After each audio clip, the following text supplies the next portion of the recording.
All right, let's go ahead. Hi, everyone. Welcome to our event, the Interpreting Science Across Boundaries. We're excited to have everyone with us who's joining. This event is brought to you by NSPN's Diplomacy and Diversity, Equity, Inclusion Committees jointly. And so just a couple of notes before we get started. We're going to have all of our panelists give a brief presentation, and then we'll have open Q&A at the end.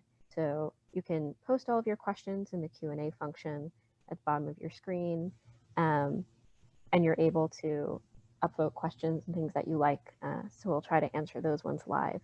As another note, the session is being recorded, so all of your mics are muted. You can also keep your own mics and cameras off. And then lastly, just about our code of conduct. NSPN's code of conduct is available on our website.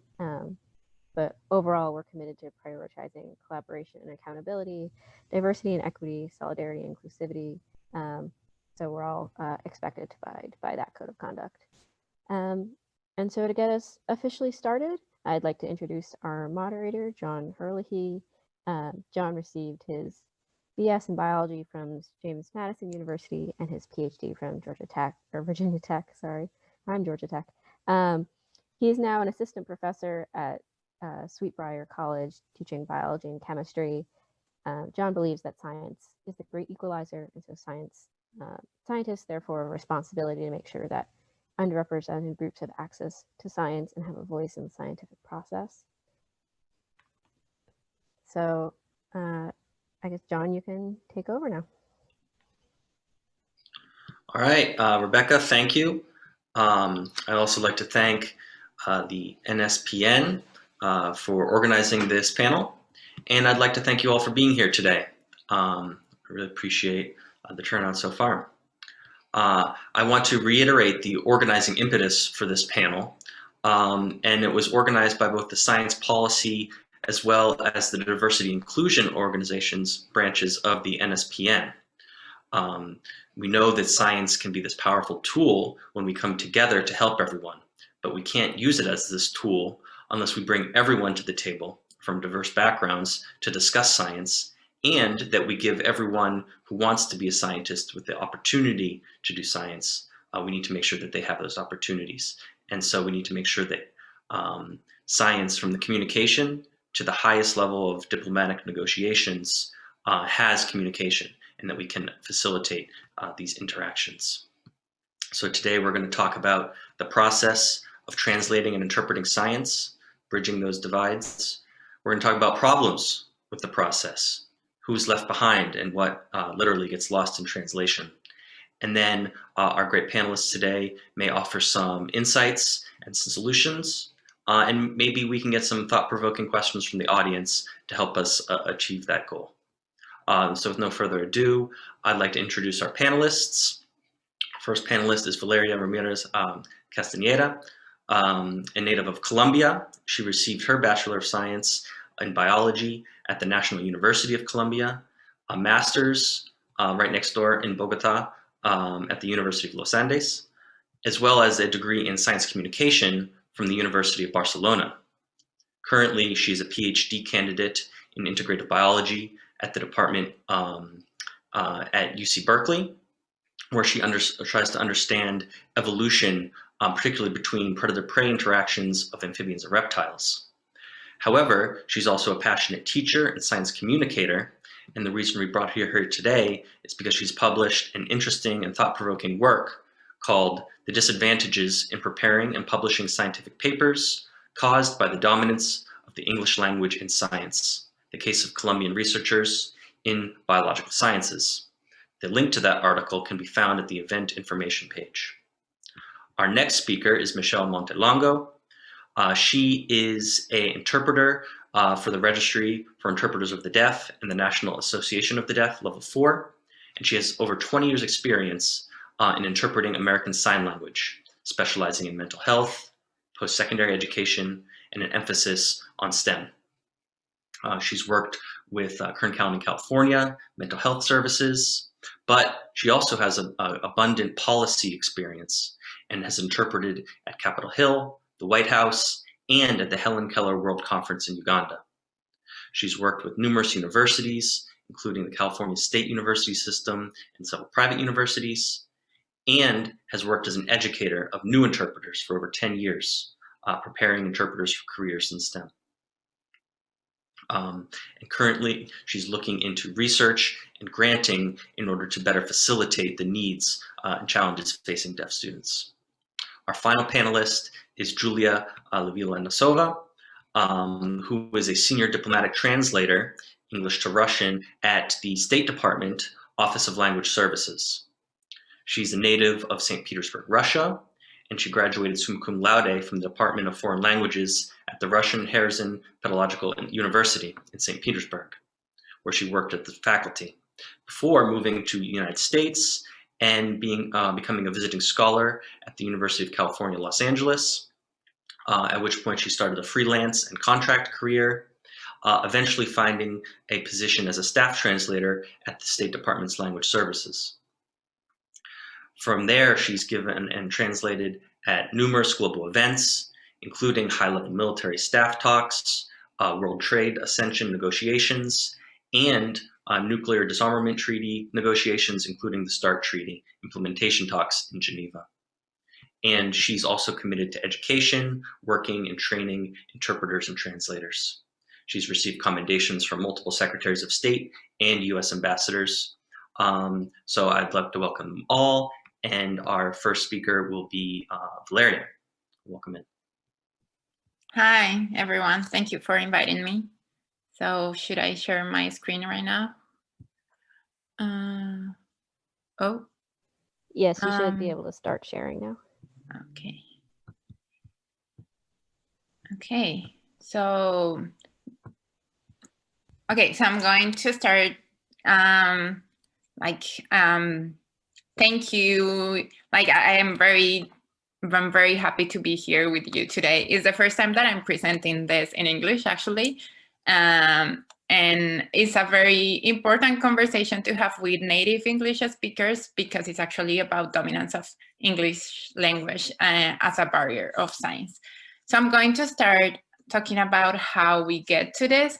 So first of all, why English language is the main language in science today. So as you may know, before it was not only English, the language of science. It was Arab, German, French, and other languages. But because of historical consequences of the British Empire and then also the politics in the US, now we have English as the main language for science. And actually 95% of the articles that we publish are written in English. So this has had two different consequences. The first is the idea of cohesion. So that's the acceptance within the community that we need a language that is common for all of us, and this is positive for science dissemination and communication. But it also has negative consequences, and because we have a more homogenized science, and also we get segregation from this, I would say, from this policy, or I don't like it. This has been this structure of publishing always in English. So we have a gap between the scientific production between countries or people that have a very high level of English, and countries and peoples that do not speak good English. So we have here a gap between the global South, as we can call, for example, Latin America, Africa, and the global North that has a very good English proficiency. So what are the consequences of these gaps? For example, it could be disadvantages in publishing, pressure to migration to places where English is the first language, economic expenses and dependence, because we have to use translation services and editing services. And also there's some effects on local communities, because, for example, if you are a student and you have to read in English to learn science, then science is experience that is not in your own culture, so you feel like science is not something that you can do. Also, there's some gaps in political decisions, because the institutions do not speak English, so they don't read the articles. And there's also this false idea that all the knowledge is writing in English. Okay, so actually, because of that, I started to work on the idea that it is a priority to understand how this disadvantage phase have been like how to quantify this disadvantage in Global South scientists. And in this case, I work with Colombian scientists because I'm Colombian, but also, and actually I published a paper about this, but because also we have a very low proficiency in English in the country. So what I found was that we, although we have this very low proficiency, we publish almost all our publications are writing in English. Also, we found, or I found that most of them have declared that they feel rejection or because of incorrect English when they write the manuscripts. Also, that they invest more time writing in English than in Spanish, and investing more time means that we don't spend this time doing research because we spend this time trying to write in English. Also, we have difficulties reading and writing some parts of the papers, the introduction, the results, the discussion, and also other consequences are inside the oral presentations. A lot of researchers said that they avoid to do oral presentations in conferences because they have to speak in English, and they felt more anxiety because of presenting in English. And the last part of the results that I found was that we spend money on paying editing services, and it's a lot of money because we pay it in dollars and we don't have, and this the currency is unequal, so pesos colombianos is actually very low in comparison to dollars. And also we ask for favors of editing in English, and favors are also a social cost that make us more dependent to English speakers. And there's another result that I was really interested in, and is the socioeconomical status of the people and how this influence the English proficiency. So because of all these results, I found like two main consequences of English. So that would be, first of all, that English in science is a barrier between Global South and Global North scientists. So there's some global segregation on science because of English, but there's also social segregation inside the regions because I found that if you had a higher income, then you have a higher English level, so you can access to higher education. And I put here even in PhD level, and that's very important because PhD level is already a very high place to come, at least in Colombia. So you already have to have some income to go to the PhD. So what to do? Some solutions. So first of all, I would say learning English is not just learning English is not a solution. Why? Because this relies on the individual situation. If you have a good income, also in the country situation. So if the country can give the citizens a good English education, but also it relies on the ability on learning languages. So we know that there's a variance of possibilities of learning second languages. So there's some people that is very good and there's some people that is not as good. And we rely on that if we just rely on learning English. Also, there's some other benefits on retaining diversity of language in science. For example, if language is another way to see the world, then we are broadening observations if we conserve other language in sciences. And also we involve local communities. So there's an improvement in science communication to society if we use different languages. So now some solutions. I would say that we should translate our work in the local language where we do the work. I'm a biologist and I work in Colombia, but I know a lot of people here in the US that work internationally. And if we are not translating this work in the local language, then we are not helping to facilitate outreach to local communities. And this is very important for taking political and environmental decisions. Also within science, we can create translation networks that should be reciprocal because we're trying to translate in different languages.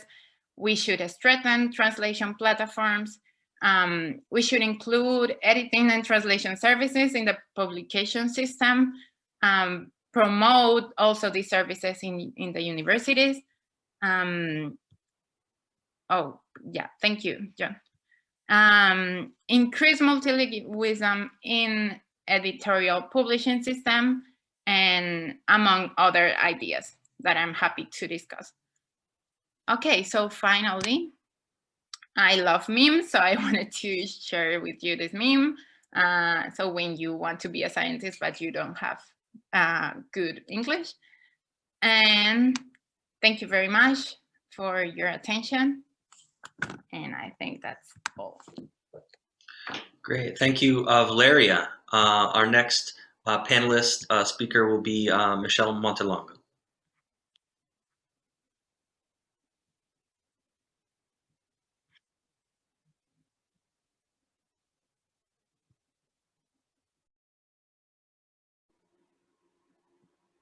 I'm not being allowed video access.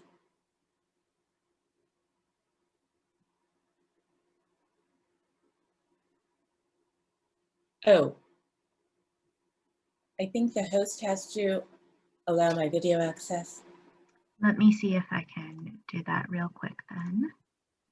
Doot, doot.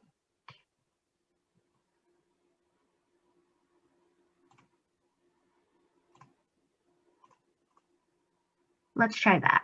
Does that work? Yes. Well, hello. And for me, it's good afternoon. Thank you for inviting me. It's going to sound, the beginning of this will sound all doom and gloom, and it's not. It's actually filled with ends with a lot of positivity. When I was asked the question of the process of interpreting and translating in science, I was really stumped by that. And I kept wondering, why am I stumped in answering this simple question? And it's because it starts with language acquisition within the deaf community. 1% of deaf come from deaf families. The majority of deaf, 99%, excuse me, let me retract that. It's 10%, and it's 90% of deaf come from hearing families. The implications of that are 10% are born with language directly from day one, because those are the deaf of deaf. The 90% don't have direct language because family didn't expect to have a deaf child. They might not know sign language. And not until 2000 was there federal legislation that was passed to have hearing screening upon birth. So prior to that, you're looking at a population that often weren't diagnosed as being deaf until they were 3 or 4 years old. You're looking at quite a window of time, often without language. The process of interpreting STEM, much less interpreting any language to a deaf or hard of hearing individual, is going to be contingent on the linguistic skills of that deaf and hard of hearing individual. So it can be very English word for word, it could be very conceptual. American Sign Language does not mimic that of the English language. It actually parallels to the grammatical structure of many of the Romantic languages. That you're also looking at the field of sign language interpreting is very new. We became a profession in the 1960s. So I always say to people, you know, we're still teenagers. We're still figuring out our identity. And it's true, because the models of interpretation, from being a conduit to a fixer to a helper to it's not like I'm even there, whatever role it plays has changed through the years. Initially, the origins of interpreting often started with a neighbor needing to have something interpreted for them. So they went to their next door neighbor. The next door neighbor learned how to sign from a book. To now what we have are interpreter training programs within university settings. When I was in college, I majored in history, and interpreter training programs, interpreter educational programs as they're called, weren't as ubiquitous now as they were then. You usually had to major in deaf education or communicative disorders, which oftentimes can give a pathological view of deafness and deaf culture, and also doesn't prepare you for the processing time needed, other logistical things needed to interpret. Now that there are more and more universities with interpreter training programs, you're looking at now the evolution and the emergence of accrediting those. The entity that holds that is the Commission of Collegiate Interpreter Education. Not all interpreting education programs within university systems have that accreditation. So it's a visual language. It's a visual language. It's also a foreign language. And how you would interpret it would be dependent on how the deaf individual processes language. Some people, not all deaf are alike, and I'm moving into some of the problems within interpreting, who's left behind. Not all interpreters are trained to interpret STEM. There aren't many opportunities within their training internship to introduce STEM into it. Deaf and hard of hearing in the K through 12, their STEM is oftentimes is very limited. There aren't opportunities for them to go to science camp, go to a STEM type of extracurricular activity, science club. You're also looking at accommodations for someone who's in STEM. If you're majoring in biology, it's not just attending your classes, it's also, you're looking at, in any field, study groups, you're looking at tutoring. When you add those into play, that means providing accommodations, providing an interpreter, which is contingent on if the disability office on campus has enough interpreters, has enough qualified interpreters, and what their rules are in providing communication. I'll give you an example. One university has a 3-day advance notice. If you do not submit your request for an interpreter 3 days in advance, you don't get an interpreter. So that impromptu study group doesn't get to happen. You're also looking at some of the barriers might be, whether it be professors or other people's perception of deaf and hard of hearing. They might have a negative cultural view of deaf and hard of hearing individuals. One deaf individual recently informed me when they had announced via Zoom that they'd be working on group work. So it was going to be a hybrid class. They'll post group work and then they'll let the students decide their own groups. The deaf person looked at me and they said, who's going to want to be with the deaf student? No one wants the deaf student in their group, because then that means waiting for them to get an interpreter, waiting for them, planning everything in advance. And it's true at times. It's not always inviting, because working with someone who's deaf or hard of hearing or working through an interpreter is something new for the university at large. The other challenges can be if a deaf person does know their rights, they're often seen as a troublemaker. Conversely, many deaf don't know their rights, and so they don't request the services that they need. The nuance of being deaf and hard of hearing, as well as providing an interpreter, is it's a culture, but it's also a disability that by federal and state legislation, an interpreter is required. Another thing is professors tend to generalize one deaf student they had with all deaf students. If a deaf student is struggling, they're often labeled the poor student. And I've heard the talk before of, well, we've given them tutoring, we've given them this, we've stayed with them. Well, unless you have a qualified interpreter, unless that deaf person has direct communication, sometimes it's all for naught. The solutions, and this is where I see a lot of positivity. The solutions are professors and people in STEM field working with interpreter training programs on campus. The solutions are also working with the interpreters, working with the disability office, helping look for internship sites that allow for deaf and hard of hearing. There's quite a few houses where you could find internships for minorities, but often not for people with disabilities. So it's looking and partnering with the interpreters, with the deaf consumer, with the disability office, even with the rehab office, your Department of Rehabilitation, because they're the ones that usually help the deaf individual find a job upon graduation. And another thing is, make sure you have your material available for the interpreters in advance. Checking with the deaf student to see if they're understanding the material because of the interpreter, if there's a linguistic match or not. And I'll end with just a saying that was given by Dennis Coakley.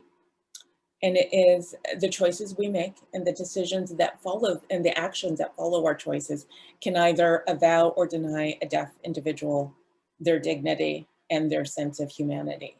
And so because of that, we really need to look closely on developing a dialogue when we make those decisions. And with that, thank you very much. Thank you, Michelle. I want to point out that we have the question and answer chat available to all attendees. So as your questions arise, please feel free to put those into the Q&A tab, and we'll try to get your questions after our final speaker, our final panelist here, Julia.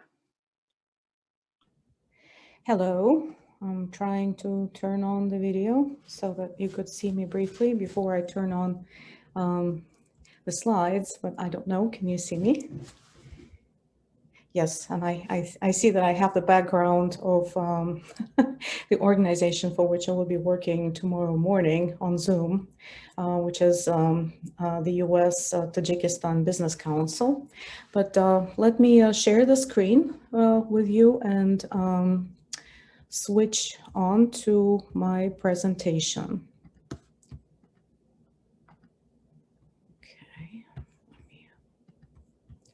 Just a second. Stop video. All right. Stop.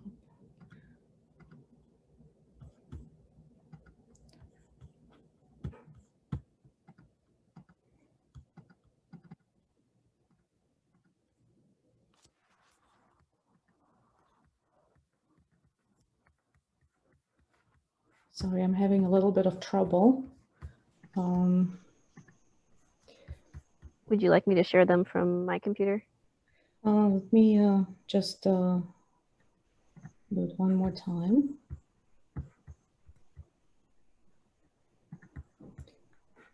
I had it open and that it didn't just disappeared. 1 second. I'm sorry, I'm wasting everybody's time. It shows one more time how technology makes a difference. Okay, PowerPoint.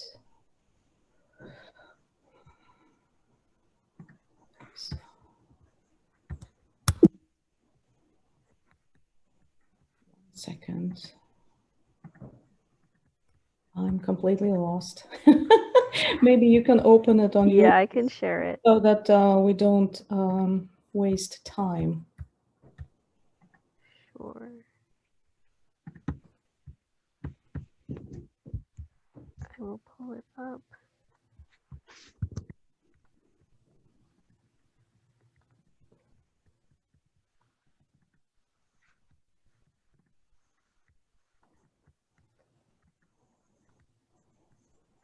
You can let me know when to skip slides.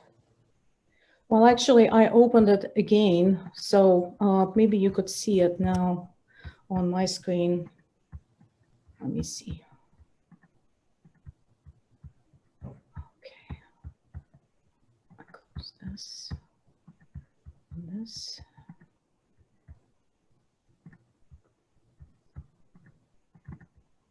Can you see my slides now? Yep, there you go.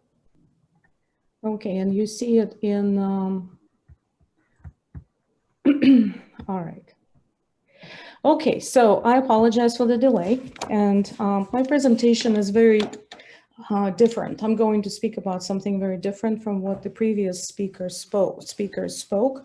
I'm speaking from the vantage point of a person who sits in the booth and provides simultaneous interpreting, as well as other types of interpreting and translation services to the science community, frequently in the relations with the Russian Federation and the former Soviet Union. Science actually is a very popular topic. And a lot of the work, I would say maybe 70% of the work that I've done in my life, and I have been interpreting and translating for about 30 years, was done for organizations such as NASA, Lockheed Martin, Raytheon, ExxonMobil, USDA, and various USDA labs, as well as to organizations of very different kinds, such as, for example, our government, the White House, Secretary of State, and so on and so forth. But I would like to make a brief introduction by saying that it is important that we remember what is translation. And when I talk about translation, I cover it in a broad sense of the word. Some people separate between interpreting and translating. One being a spoken word, the other one being the written word. I generally am going to unite those two and cover translation and interpreting in my introductory part as one and the same, as actually was also discussed by Pavel Palashchenko, the famous interpreter and translator of Michael Gorbachev. He was also saying interpreting and translation is one and the same profession because it's all about converting sense and presenting it in a different language. The way it's done is different, but otherwise the point is the same. So what is translation, generally speaking? You could broadly define it as a process of intercultural and interlingual communication when a secondary translated text is generated on the basis of the source text.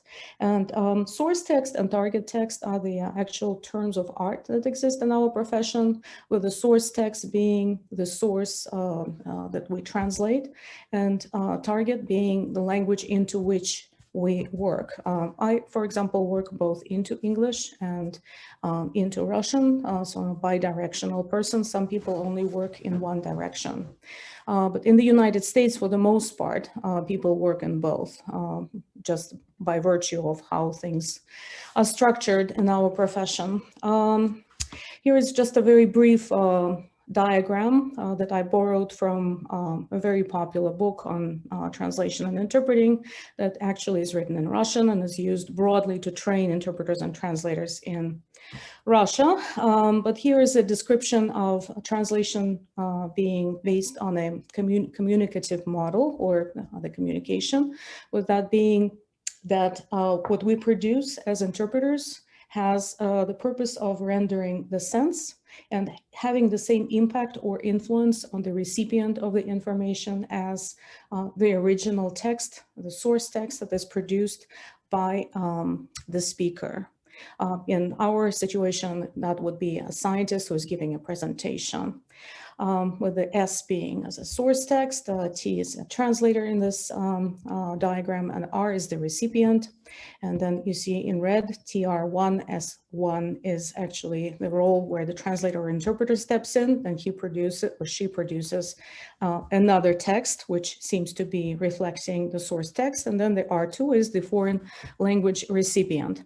So I actually would like to skip a lot of these theoretical slides because I think it is best that I move on to the practical aspect of my presentation. Are we going to share this presentation with the audience, with the slides with the audience? That's a question. Hopefully we will, so you will have a chance to actually read more about this diagram yourselves. My main point is that translation or interpreting is considered to be identical to its source text, what is being said in the original text.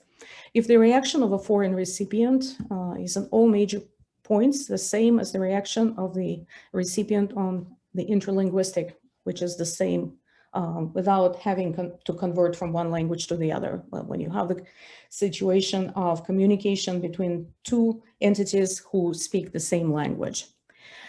So I would like to move on and switch sort of the mood by showing you this funny picture, which in Russian it says, actually, it's a tongue so in a dough in pastry, but you see that the machine translation has done language in the test, because actually all of these words could mean that also, and that's why I was talking about the communicative model, how important it is, because actually a professional interpreter or translator knows the context, he understands the purpose, he understands the intent, and he knows what influence he has to exert on his audience. So we need to avoid the situations such as reflected in this funny slide.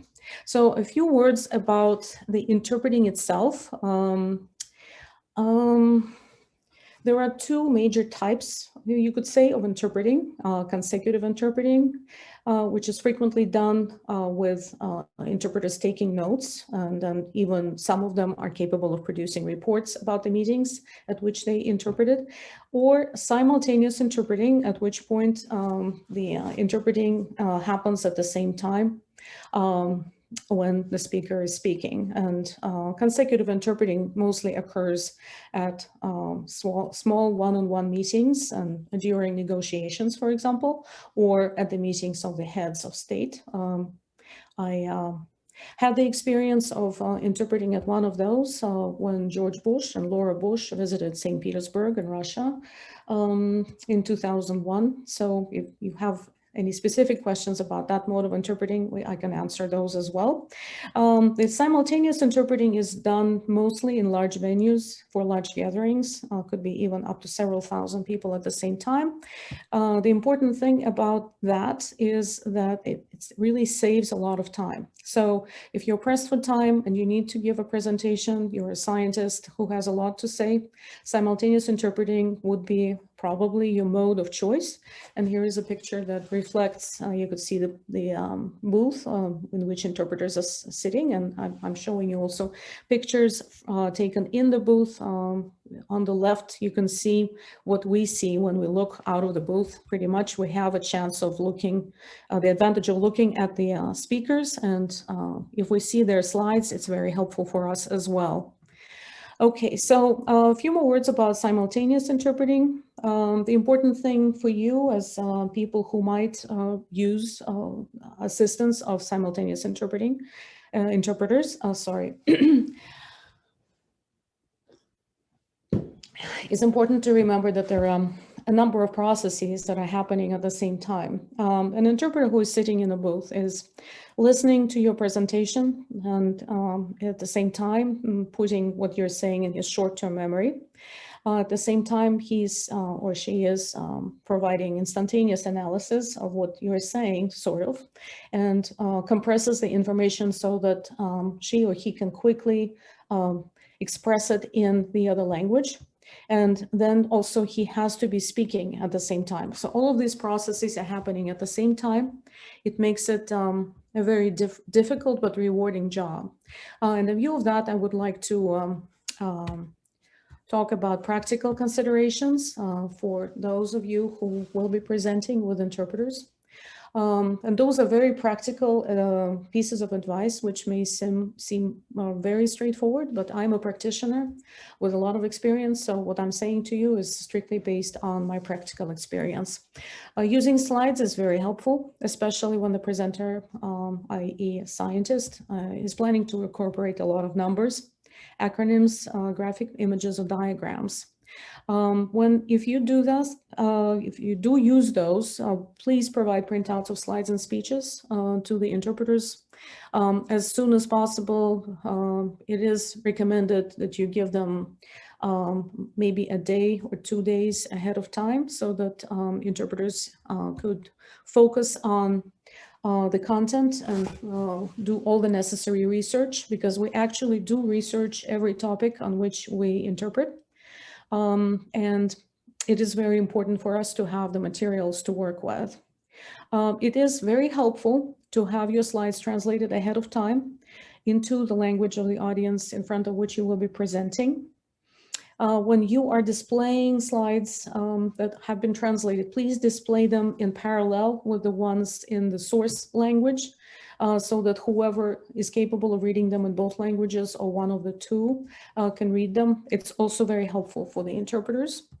And the same way, when you're providing materials to interpreters, please consider giving them the translations as well, or work with interpreters who can also translate. That's ideal, and a lot of us actually do translate, contrary to common notions, and that is very, very helpful, but is not always possible.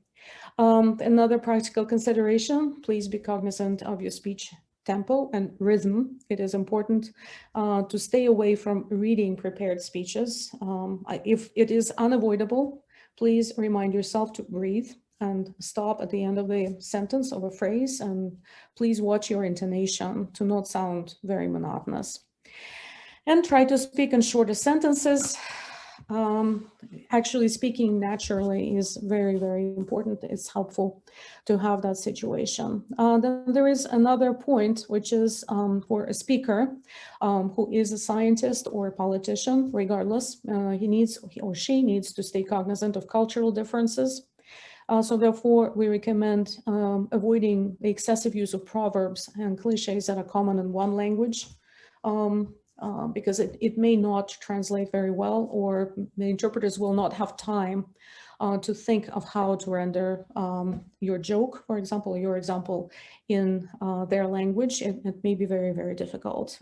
For example, I have come across, for example, General Schwarzkopf from the General Chiefs of Staff was referring to, in his speech about strategy in Afghanistan, he was using examples from American football, and I can tell you that interpreting that into Russian was exceptionally difficult, if not impossible. Another important point that is kind of self-evident but is frequently forgotten is that foreign audiences are not hearing you, they're listening to interpreters. So providing maximum information and explanation to interpreters is key. A brief 15-minute one-on-one chat with a qualified interpreter prior to an event may make your experience a resounding success. And I've had many situations in which scientists were explaining to me what their main point of their presentation was, what are the key notions, key terms, and then you cannot believe what a difference it makes. Another important thing to remember is that there is a difference in the language structure. For example, Russian language is a synthetic language. English language is an analytical language. Analytical languages are typically shorter in their structure. So for example, it would take me 20% more words to render English source text in Russian due to differences in grammar and language structure. I also would like to emphasize the fact that acronyms and abbreviations may not exist in other languages, or they may only exist in expanded form, or interpreters may not know instantaneously the equivalent in their language. So it is important to provide exhaustive lists of acronyms and their expansions to interpreters. If English is the target language, remember about the fixed order of words in English. So sometimes I sit and listen to the Russian presenters and I wait for the verb forever. I cannot make a sentence in English. It really slows down the progress of interpreting. It's just something to remember. Finally, to learn more about interpreting and translation, I'm giving just a couple of books, particularly one by David Bellows that is more about translation, or rather conversion of texts from one language to the other. Is That a Fish in Your Ear? Another book that I kind of recommend is the book on the history, the origins of simultaneous interpretation. I think not very many people know that the very first venue where simultaneous interpreting ever took place was the Nuremberg Trial in Germany upon the conclusion of the Second World War, when the victims of Nazi crime had a chance to actually watch the trial over the Nazi criminals. So that's the end of my presentation, and I will be happy to answer any questions you might possibly have. Thank you to all of our panelists for some insightful presentations. I really appreciated those tips at the end there, Julia. You know, as we're trying to produce material that's more easily converted, interpreted, and translated between language, those are some good advices that you offer. Now, please, if you do have any questions, those in the audience, put them into the Q&A. I'm seeing that we're getting some in. But I want to make sure that we are bringing this discussion into a more centralized organization. I want to make sure that we're connecting these different topics. So Julia, Valeria, and Michelle have presented some challenges from you know, and what happens when we fail to enable translation and interpreting. Do you see these same kind of challenges at the diplomacy level? You know, when you're at a large conference, is there still some barriers in translation? And do you see signs of hope? You know, I want to offer solutions and be hopeful. What do you see? What gives you hope? Can I take this one maybe? Because I do work in diplomacy. My staff position is at the Office of Language Services at the Department of State. So diplomacy is what we do. I would say that every foreign ministry in every country has staff like myself and my colleagues who provide interpreting and translation. For the most part, it would be languages of the United Nations. The other ones, the languages of what is various terms, you could say more limited dissemination. There are still contractors that we can hire. And of course, there are lots of professional organizations and agencies who can hire interpreters as well. But I actually don't see much of a trouble. For example, in our relations with the Russian Federation on the diplomatic level, we're dealing with highly qualified colleagues on the Russian end. I think that relying on interpreting and translation historically has been very good in this combination. But also, having listened to the presentation of my colleague from Colombia, I'd like to emphasize that having as much as possible translated and interpreted is very, very recommendable. Maybe for people who can't afford to have their materials translated, there are actually some organizations that provide the services for free through volunteers. Who maybe some of them are people who just start their careers and they want to get practice. So this kind of information I can actually provide afterwards if necessary. Yeah, thank you. Great. Yeah, that's excellent.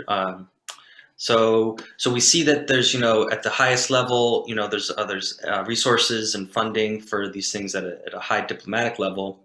But, you know, we do see these problems maybe at a scientific conference or when we see many scientists of different languages coming together.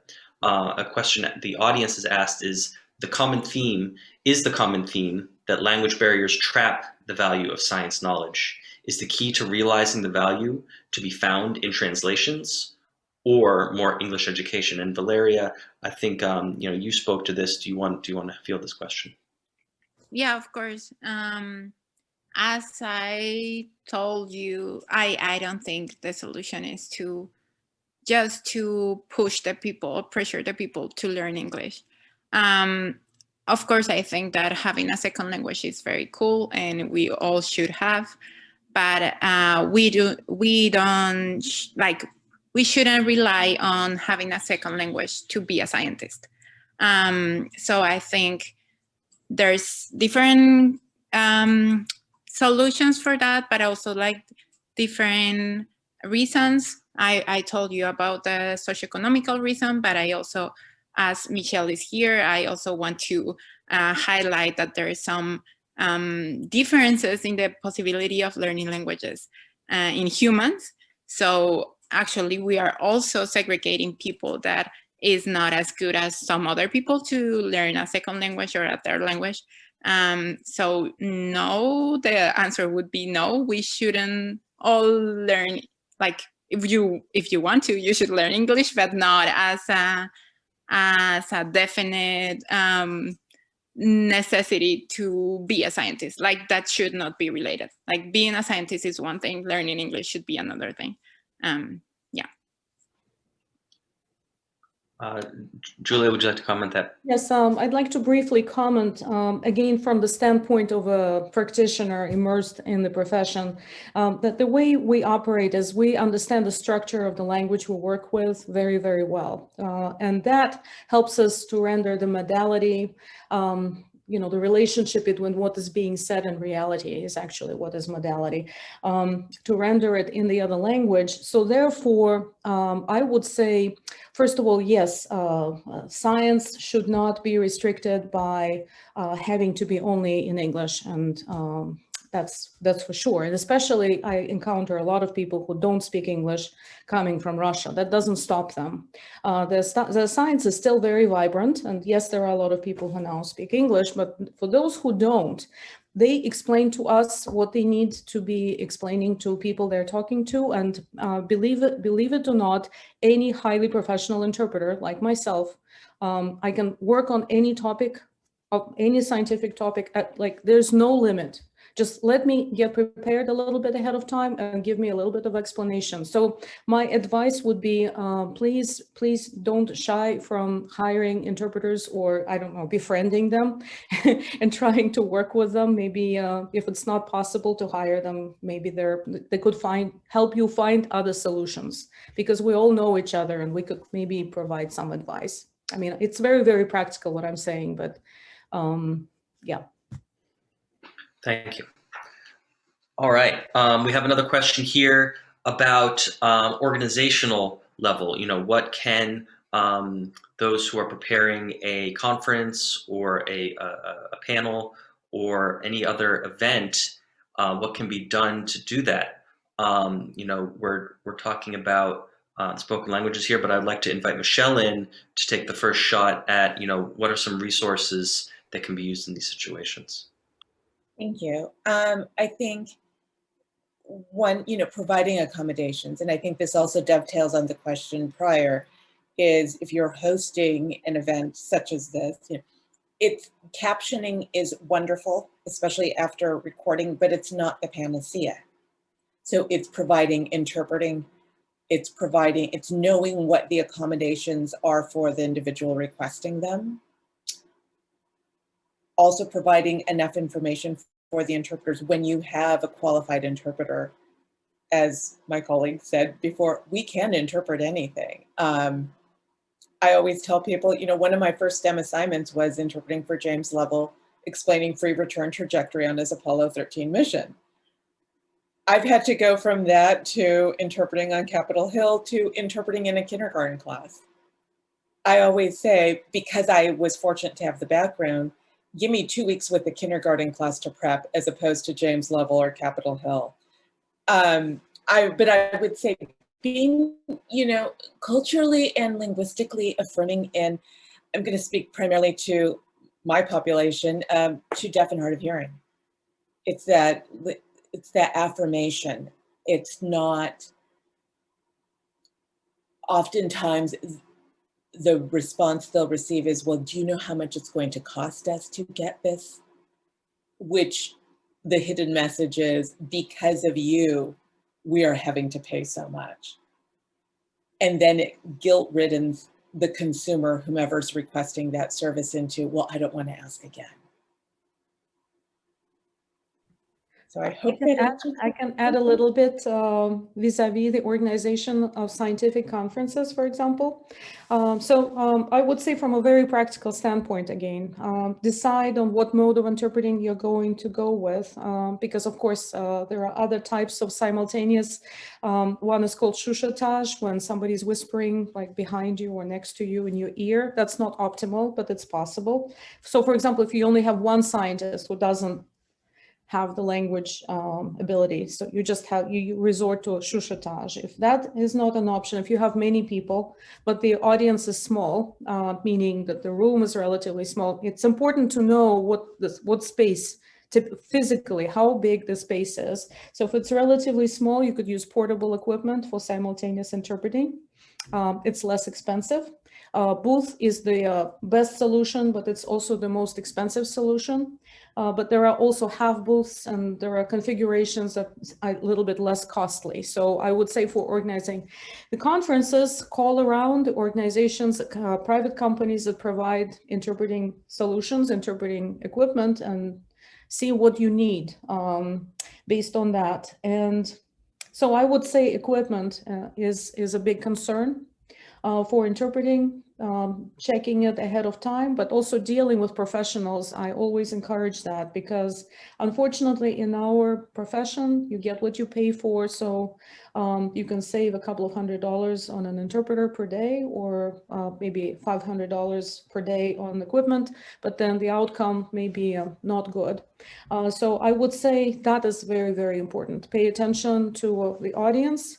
How many people speak the language or don't, how big the audience is, physical space. Can people hear, for example, if you use an interpreter who is using portable equipment, but you're not using the booth, he may not hear the presenter because the room is too large, and he may be put in the back, in the rear of the conference hall. And then he will spend the time trying to hear what people are saying, and his interpretation is going to be no good. Right. Sorry to be giving such a long answer. So it seems here that prior preparation, that thinking about these issues, knowing your audience, and prior preparation for these events is critical. And it seems that if we can just have a more thought put into understanding the perspectives and needs of others, that we can facilitate these kind of communicative advances. Now we're running up on the end of our time here, and so I want to kind of end on a question. We have a student here that happens to be trilingual. What do you recommend for gaining confidence in interpretation and translation as it relates to STEM? Michelle.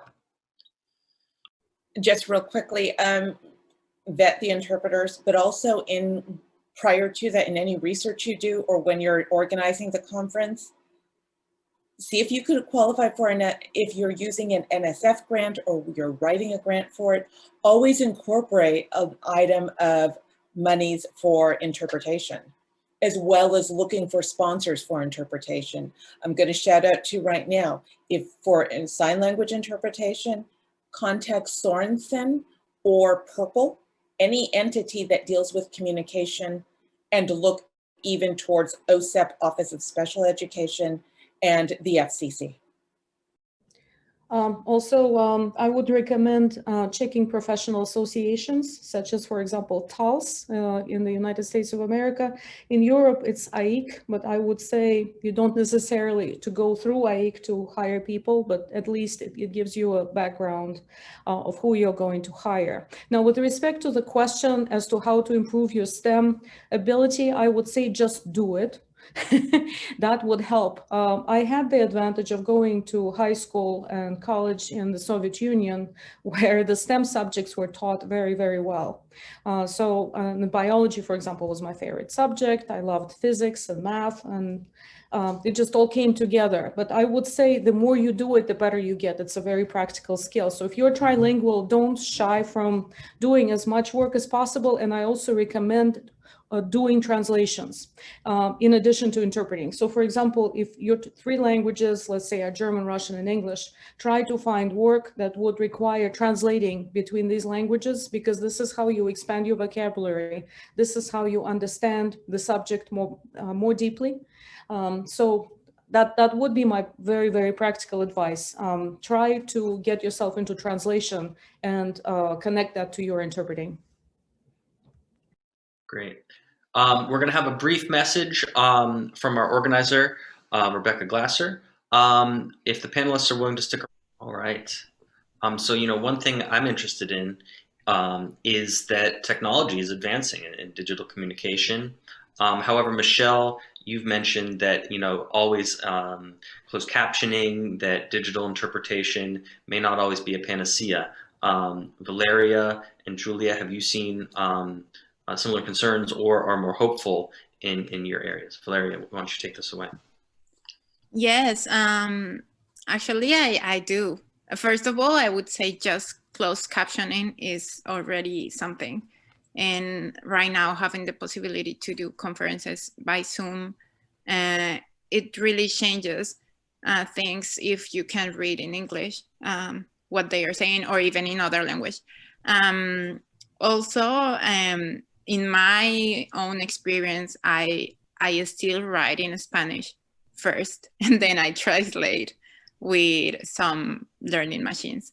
And that really works for me. And after that, I try to correct the English. And I would say that really takes out some pressure as having to write in English all the time. So I would say, of course, like human work is always better in the way that it's not a machine, but I would say machines can also help us to do tiny things like writing emails and these kind of things. It's actually a lot of work to write an email if you don't have English as a first language, or that's my impression for me. So these kind of things, I think technology is very, very useful, and I think we should improve technology. And yeah. I would say that for interpreting, I'm not so sure that technology is doing extremely well for now, because I noticed, for example, interpreting simultaneously via Zoom is very problematic.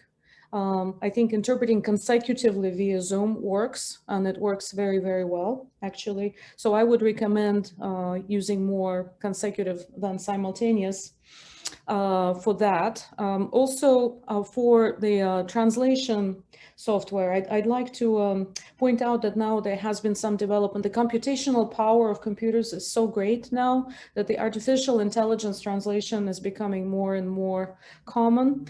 So I would recommend using the site called DeepL. I just that is the one that software that is available for free. You can also subscribe to it, have a paid version.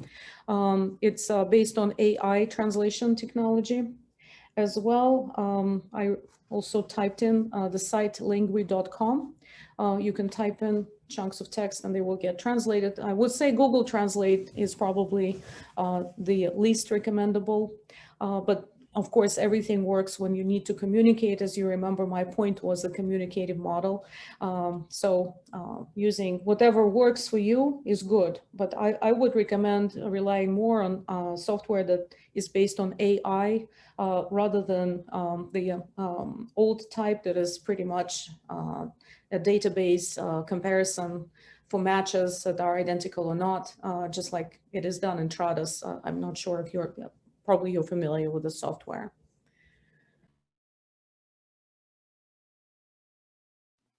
Thanks. So, I mean, hopefully that's at least one thing that we can look forward to. I do want to end on a hopeful note. You know, what do you all see as something hopeful? Michelle, you talked about how there is seeming to be a increase in awareness and a desire to participate and be inclusive at the university level. Julia, do you see that at the policy making level? Are larger conferences doing a better job to try to bring in underrepresented voices, indigenous communities, or people that are not of these, top 5 United Nations languages? I would say the efforts, the policy is there. Yes, the all-inclusive, I think, is now, especially with the onset of the new administration, is becoming more of an issue. I would say personally, I'm very happy that we extended the START treaty with the Russian Federation by 5 years. So it means that the arms control is not going to stop as it was going to. But I would say, yes, there is more inclusion, but more needs to be done. And there is actually, I think it's called National Science Language Corps. That there are some groups that if we have a chance, I could provide information about what is being done at the Capitol Hill. There is a congressional group that actually receives information from the field, from people like myself, who are members of professional associations. If you're interested in that kind of information, I'd be happy to provide it. Great, thank you. What about you, Valeria? Do you see new technologies or new social awareness or new initiatives that give you hope? Yeah, of course. After I had published the paper, a lot of people contact me, and there are some things that are happening already. At Berkeley, for example, we have a group that we meet, and we have started a class to translate some very important papers in biology in different languages. There's some people that have contacted me to start to think about a network where we share reviewing services between scientists.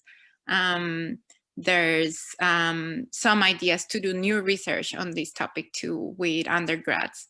So I think, yes, I think it has been a very positive reception. And I think we just have to work because, of course, it's a long-term thing. But if we start now, we will have results soon. And I'm happy about that because I think it's very emotional to have some friends that told me that they quit science because of English in this case. So I think it's very, it makes me very happy to feel like now they have an opportunity. Great. I'm glad that there's some hope moving forward. Michelle, did you have anything to add? Just, by the very nature that I was invited to this is an example. It's being that the awareness is there. Speaking of the new administration, interpreters and deaf are elated that now there's an interpreter at every White House press briefing. And this isn't a political view of either side of the aisle, being an interpreter on Capitol Hill, neutrality, but the more awareness.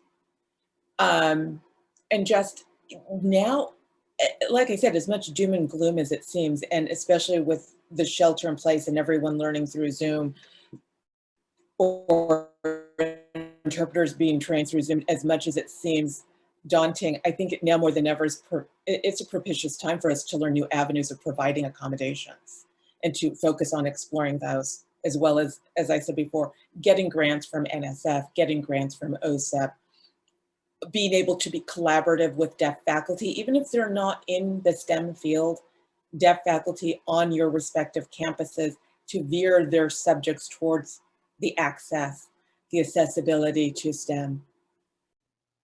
Great. I I'd like to add just a little tiny comment. Certainly. I have colleagues. I'm a member of on Facebook, there are professional groups as well. And I'm a member of the group called Bilinguarium. And it's for people who are bilingual and for people who have bilingual kids or trilingual and so on. So we do discuss actually the very topic that Valeria was covering today. And somebody mentioned that vis-a-vis, for example, German language publications, 30 years ago, roughly 20% were published in English and 80% were in German. And now it's completely the opposite. So, well, for example, Germans stopped using their scientific German language, and there is a concern that it's going to become extinct almost, because people are constantly writing and publishing in English. They know that they need to publish. If they want to publish and they want to be heard, they have to write in English or publish in English. And there's a problem with science languages in different countries, including Russia, disappearing because of the preponderance of the English language. So it is a very interesting topic.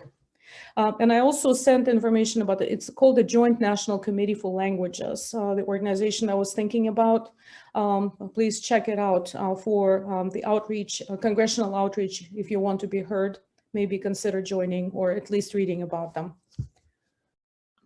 Thank you. Yes, let's thank our speakers.